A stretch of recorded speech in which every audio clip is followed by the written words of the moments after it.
Well, hello, and welcome to Dave and Cali. Hey guys, this is a kind of something else that happened in Georgia. But before we get to that, I want to ask you guys to remember to like, share, and subscribe. But this time, if you guys have social media accounts that like Twitter, Facebook, and Instagram, or whatever that you can share this, when you click on the share button, it'll give you the option to copy the link. Just copy the link and go post it on your Facebook or Twitter or something like that to bring more people over so they can kind of see what's going on, at least from my channel anyway. And I would greatly appreciate it. So anyway, Georgia, let's get right into it. So in the headlines, we have Garland Favrito, which is the guy from Voter GA. And he states, he says, with regards to Brad Rassenberg, I don't think anyone believes that he actually won. Well, I'm telling you that the same thing is true about Kemp. Now, granted, there are a lot of people that like and voted for Kemp as well. But what I'm going to attempt to do is explain to you guys, in my own opinion, and I'll show you a little graph of how it kind of came down to maybe because Georgia allows you to vote on either party when you come in. Like if you're a Democrat, you can vote for Republican candidates. That's fine. And if you're a Republican, you can vote for Democrats. That's no problem. In a normal general sense of it, that's perfect. But the reason why it doesn't work this way, and this is kind of a loophole, and I think the Democrats are taking advantage of it. And what it is when you have nobody running against the one Democrat that's running, guess what? It doesn't matter if you vote for him or not. So if I'm a Democrat and I go in there and I go, well, let me see, who can I vote for over here that the general conservative Republican side probably wants the least, and I'll vote for them. Kind of stack the deck a little bit. So let me show you this chart, and you tell me what you think.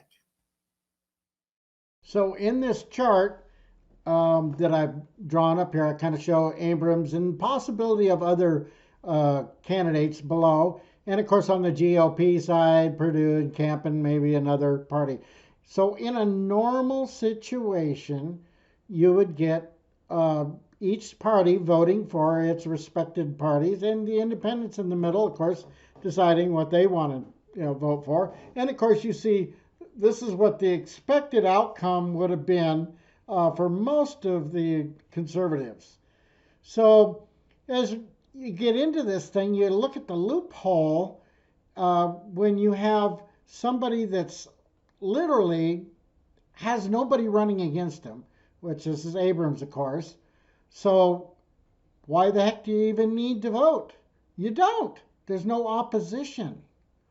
So that changes the whole dynamic, and I think the Democrats knew about it. They said, hey, look, we're going to stick to this one person, and we're going to do a little quiet campaign and tell everybody, hey, most of them don't want Kemp to win, so what should we do? Should we get together and gang up and maybe help vote in the person that they actually don't want to win?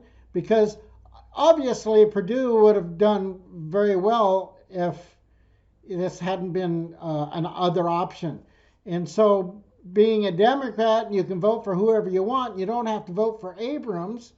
So let's go vote for Kemp, and we'll kind of stack the deck. We'll make it to where the Republicans get caught off guard. And sure enough, one by one, the Democrats came in and they voted for a Republican, which is completely, fully legal according to the way, the voter laws work and so forth. But what I'm saying to you guys is this is the loophole. They took advantage of it, and they knew it from the beginning.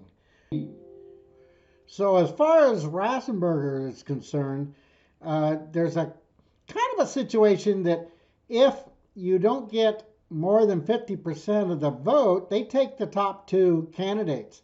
And so that's what's happened on the Democratic side.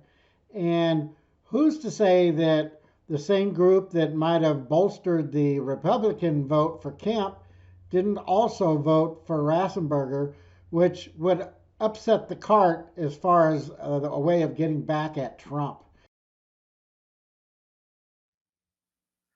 Okay, guys. Well, that's my take. Remember to like, share, and subscribe. I know I said it earlier. I'm trying to build this channel up, and we seem to be kind of stuck at a certain level.